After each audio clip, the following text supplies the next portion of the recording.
கருத்து கணிப்புன்ற பேர்ல வந்து கருத்து திணிப்பு நடக்குது. அந்த திணிப்பு எப்படிப்பட்டதா இருக்குன்னாக்க, மக்கள வந்து வலிக்க இந்த கட்சிக்கு தான் நீங்க வாக்கு செலுத்தணும் அப்படிங்கிறத வந்து சொல்ல வர்றாங்க.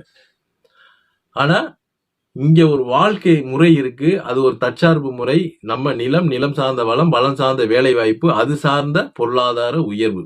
அது கல்வியா இருக்கலாம், மருத்துவமா இருக்கலாம், போக்குவரத்தா இருக்கலாம், குடிநீரா இருக்கலாம், எது வேணாலும் இருக்கலாம். இது எல்லாமே வணிகம் வணிகம் வணிகம் வணிகம் வந்துருச்சு. இந்த வணிகத்தை யார் செய்யறா அப்படின்னா, நாம யாரெல்லாம் வாக்கு செலுத்தி அரசியல் கட்சி தலைவர்களா வந்து கொண்டாந்து உட்கார வைக்கிறோமோ அவர்கள் நேரடியாகவும் மறைமுகமாகவும் தான் வந்து இது அனைத்தையுமே வணிகமா கொண்டாந்து கட்டமைச்சிட்டாங்க. இப்ப அவர்களே நினைச்சாலும் இதுல இருந்து பின்வாங்க முடியாது. இது புதிய ஒரு கட்சி வந்துதான் இதுல இருந்து மாற்றங்களை கொண்டு வர முடியும். முதல்ல நம்ம நல்லா இதை வந்து புரிஞ்சுக்கணும். கல்வி வியாபாரம், மருத்துவ வியாபாரம், போக்குவரத்து வியாபாரம், குடிக்கிற தண்ணீர் வியாபாரம், இன்னைக்கு கிராமங்கள் முதற்கொண்டு 15 ரூபாய் 30 ரூபாய் இல்லாம தண்ணி குடிக்க முடியாத நிலைமை உருவாயிருச்சு.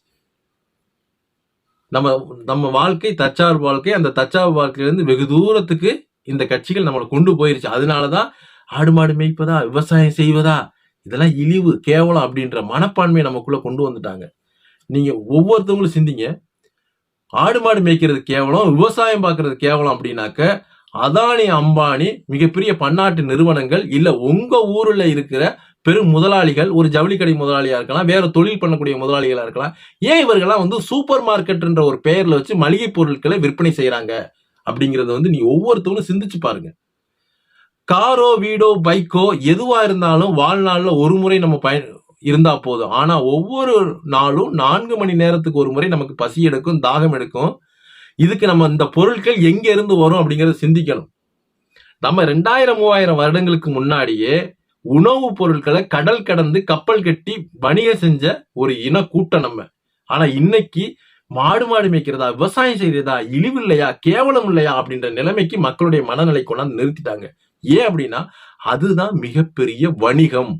அந்த வணிகத்தை இங்க இருக்க பாமர மக்கள் ஒவ்வொரு கிராமத்துல இருக்க வேணும் இதை வந்து செய்திடக்கூடாது அப்படின்றத திட்டம் போட்டு ஒரு 60 வருடங்களாக இந்த திராவிட கூட்டம் செய்து முடிச்சிருச்சு.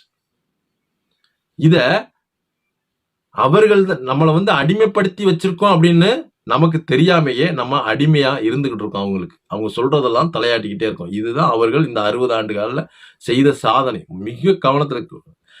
எந்த தேர்தல் போல 2026ல மக்கள் தயவு செய்து கருதிராதீங்க. மிகப்பெரிய இக்கட்டான சூழ்நிலையில இவர்கள் கொண்டு போய் மக்களுடைய வாழ்வாதாரத்தை நிறுத்த போறாங்க.